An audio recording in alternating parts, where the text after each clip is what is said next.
Selamat malam, sahabat semua dimanapun Anda berada. Saat ini rencananya kita akan mengadakan live IG, tetapi ternyata kita mendapatkan pelarangan atau pembatasan. Jadi memang mempromosikan kebenaran-kebenaran dalam geopolitik dan geostrategik, di mana ini adalah bagian dari cara cerdas bernegara. Kita mengajarkan anak-anak generasi muda terutama yang berusia 45 tahun ke bawah, dan difokuskan juga yang mereka berumur 25 tahun ke bawah.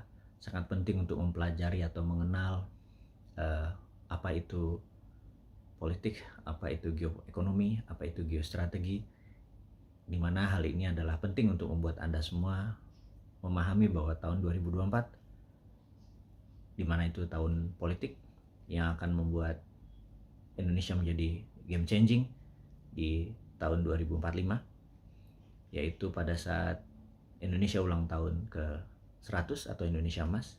Siapapun yang memimpin di tahun 2024 ada waktu sekitar 21 tahun untuk membuat Indonesia menjadi negara superpower. Kalau dalam 20 tahun terakhir, di mana kita ucapkan terima kasih kepada Ibu Mega 3 tahun, Pak SBY 10 tahun, dan saat ini Pak Jokowi 7 tahun, belum bisa membuat Indonesia menjadi negara superpower karena Bu Mega mungkin cukup menaikkan GDP per kapita atau pendapatan per kapita warga Indonesia dalam setahun yang biasanya sekitar 1.300 naik menjadi 1.700. Kemudian Pak SBY dalam 10 tahun naik dari 1.700 ke 3.700 atau sekitar 210%. Dan alhamdulillah selama 7 tahun ini Pak Jokowi sebagai pemimpin negara berhasil menaikkan 6%. 6%, sekali lagi ya, 6%. Hanya mengingatkan aja, 6% dalam 7 tahun. Itu semua tetap aja prestasi karena naik gitu ya. Tapi dalam 20 tahun terakhir, jelas Indonesia bukan negara superpower. Nah, dalam 21 tahun ke depan, kita berikan kesempatan siapapun yang akan memimpin Indonesia untuk membuat Indonesia menjadi negara superpower. Dan hari ini temanya adalah satu, kita menantang siapapun yang akan memanggungkan dirinya di tahun 2024 ingin menjadi Presiden Republik Indonesia yang ke-9, yang ke-8 ya, Pak Jokowi yang ke-7. Kemudian di sini ada pertanyaan, siapapun orang tersebut, dia kita harapkan memiliki peluang membuat Indonesia menjadi negara superpower. Bagaimana untuk dirinya membawa Indonesia menjadi negara superpower? Setidaknya mengangkat dari GDP per kapita yang saat ini sekitar 3.900, mungkin di akhir masa jabatan 3 tahun lagi mungkin sekitar 4.000. Itu juga masih mungkin gitu ya. Jadi kalau kita melihat siapa yang di panggung, Tuan A, Tuan B, Gubernur A, Gubernur B, Menteri A, Menteri B gitu ya.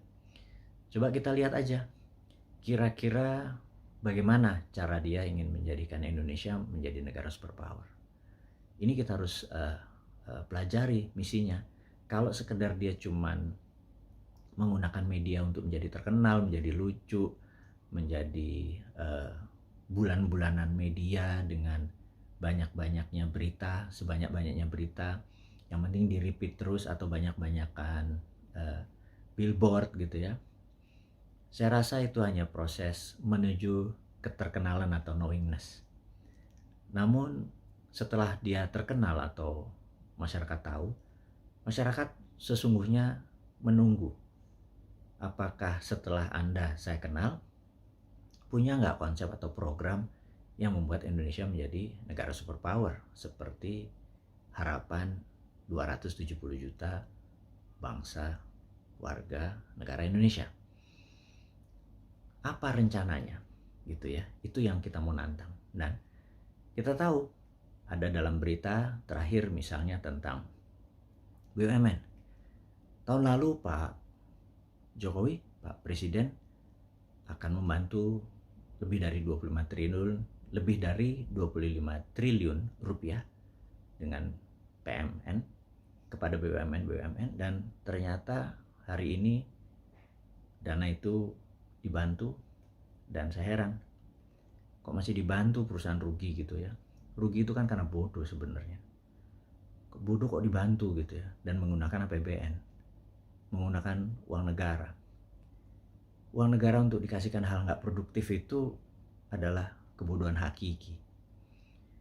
Bukan Pak Presiden yang bodoh, tapi jangan-jangan negara ini ada yang harus dirubah.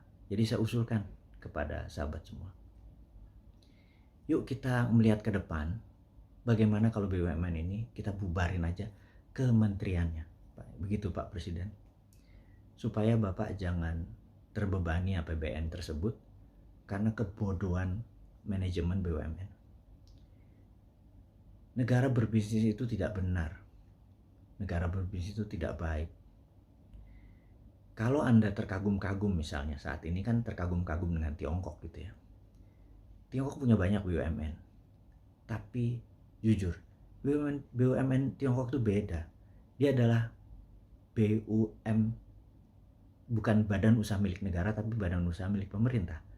Dan pemerintah di sana adalah PKC. Jadi sesungguhnya BUMN adalah badan usaha milik Partai Komunis. Jadi karena sistem kepartaian, mengontrolnya lebih gampang. Jadi ada baiknya BUMN di Indonesia ditutup aja kementeriannya. Lalu perusahaan-perusahaan tersebut kita konsolidasi lah. Yang bagus kita merger, kita jual ke swasta Indonesia tentunya atau ke bursa saham. Yang jelek ya udah ditutup aja dan tanggung semua kerugian tersebut. Mereka-mereka ini akan menjadi lebih lincah lagi, direksi-direksi BUMN ini. Karena lincah kenapa? Karena bukan di bawah kementerian, tetapi di bawah kementerian terkait. Misalnya PLN dan Pertamina PLN dan Pertamina di bawah SDM misalnya kayak gitu. Nah, dengan demikian kalau kementerian ditutup, itu banyak hal yang menjadi efisien. Nggak ada lagi buka pintu untuk Pak Menteri, selamat malam, selamat pagi. Strukturnya itu banyak orang-orang departemen, namanya juga departemen kantor, yang menurut kami adalah tidak terlalu efektif. Jadi lebih baik langsung ke menteri terkait aja BUMN tersebut. Jadi misalnya kalau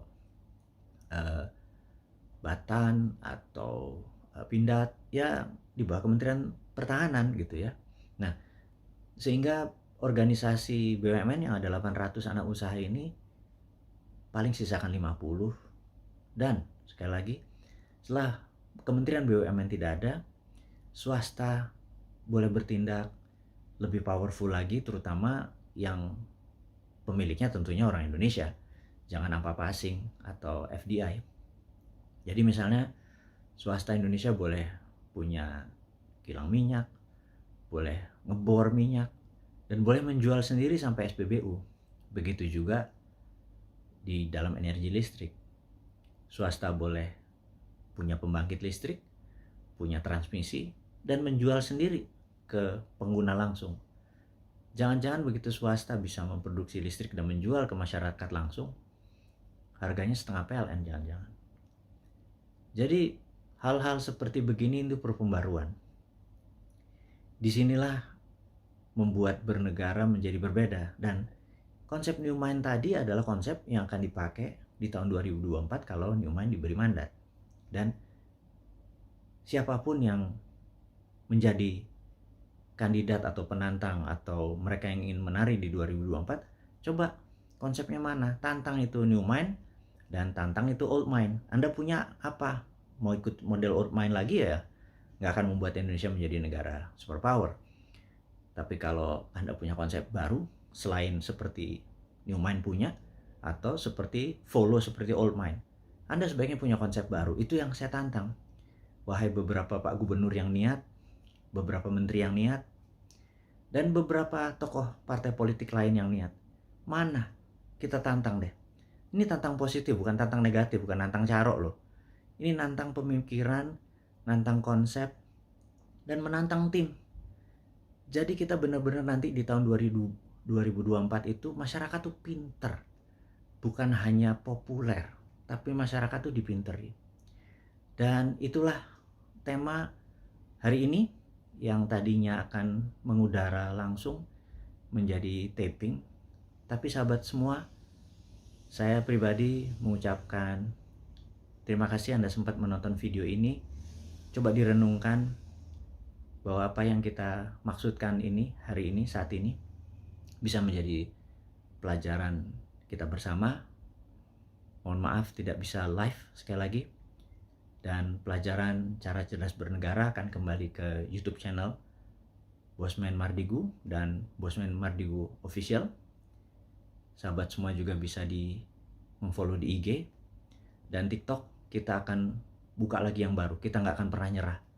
1000 kali kita di take down, 1000 kali kita akan terbitkan lagi demi pelajaran cara cerdas bernegara ini sampai ke pemikiran dan pemahaman sahabat semua dimanapun Anda berada. Dari saya cukup sekian, terima kasih. Wassalamualaikum warahmatullahi wabarakatuh.